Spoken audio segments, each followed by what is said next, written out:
À Tahiti, l'eau potable provient principalement des retenues d'eau de surface, à l'exception de Fa'a, Punauia et Paia, qui disposent d'une nappe souterraine importante. Or, une nappe semblable vient d'être détectée sous Arué et sous Mahina, sur la côte est, par le service central de l'hydraulique. L'idéal serait qu'on ait d'autres forages de façon à pouvoir recouper toutes ces couches. Mais en fait, comme on n'a pas, disons, les moyens suffisants, on se contente de forages. Bon, mais est-ce que vous avez quand même une idée de l'importance de cette nappe? Oui, disons que cette nappe, maintenant, nous sommes sûrs qu'elle vient de Punaru jusqu'à Mahina. Bon, et si on peut avoir d'autres forages pour continuer, peut-être qu'on pourra découvrir que ce forage se prolonge dans les autres communes.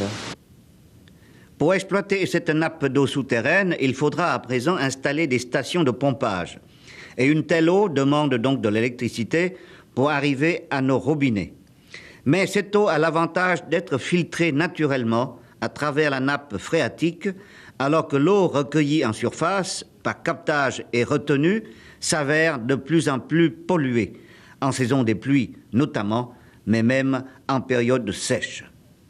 Alors de la côte est, nous sautons à la côte ouest, et de l'eau de la nappe phréatique, nous voici à l'eau de surface dans la Punaru.